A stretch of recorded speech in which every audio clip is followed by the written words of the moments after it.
Chers amis, chers frères et sœurs, salut. Je viens encore une fois aborder un autre sujet important.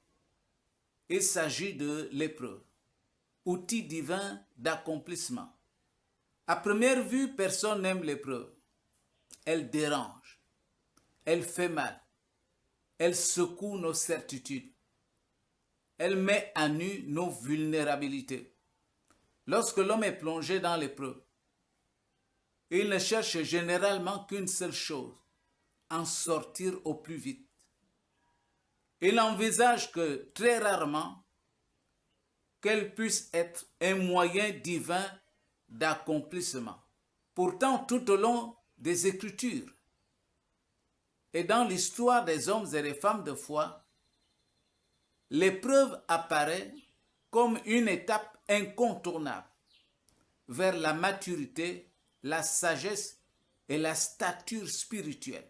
Quand la souffrance frappe, l'homme est tenté de s'apitoyer sur lui-même, sombrant dans la tristesse et les plaintes, accuser les autres, chercher des coupables, se dresser contre Dieu, allant parfois jusqu'à le renier ou à douter de sa bonté. Ces réactions, bien que compréhensibles, nous éloignent souvent du véritable sens de l'épreuve. Car Dieu ne cherche pas à nous briser, mais à nous façonner. L'épreuve réveille notre conscience endormie par la routine. Elle affûte nos aptitudes et révèle nos faiblesses à corriger. L'épreuve nous oblige à prendre des initiatives, à devenir acteurs plutôt que spectateurs de notre vie. Elle brise notre orgueil, nous ramenant à l'humilité et à la dépendance envers Dieu. Comment envisager l'accomplissement des noms sans passer par l'école de l'épreuve? C'est dans la tempête que le marin apprend à naviguer.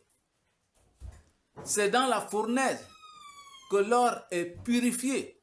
De même, c'est au cœur de la souffrance que l'homme découvre ses ressources cachées, ses véritables convictions, sa foi authentique. L'épreuve n'est pas une punition, mais c'est une invitation de Dieu à croître. C'est elle qui nous fait passer du stade de suiveur à celui de pionnier, de souffrant à guérisseur, de dépendant à guide. Elle est une participation divine au processus de croissance, de transformation de notre être. Dans l'épître de Jacques, chapitre 1er, verset 2, il est écrit: « Mes frères, regardez comme un sujet de joie complète les diverses épreuves auxquelles vous pouvez être exposés. » C'est paradoxal. Mais tous ceux qui ont trouvé cette sagesse ont trouvé dans l'épreuve l'intelligence de la vie, la science du cœur, la capacité d'enseigner, de compatir, de conduire. Beaucoup de croyants aujourd'hui reconnus pour leur sagesse et leur impact sont des rescapés d'épreuves profondes. Ce qu'ils enseignent, ce n'est pas un savoir théorique. C'est une connaissance vivante, née de la souffrance. L'épreuve les a rendus crédibles.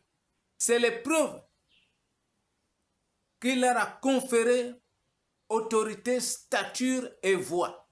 En conclusion, l'épreuve ne doit plus être vue comme une malédiction, mais comme un moyen d'élévation.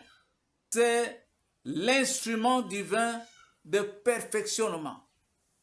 Avec un peu de lucidité, de patience et de foi, elle devient une porte ouverte sur notre appel, notre mission et notre impact. Accepter l'épreuve, c'est dire oui au processus divin qui nous rend utiles. Je vous donne donc rendez-vous pour le prochain sujet. À bientôt si Dieu le veut. I heard the awful sound of dead on coffins. According to your works, you'll get paid.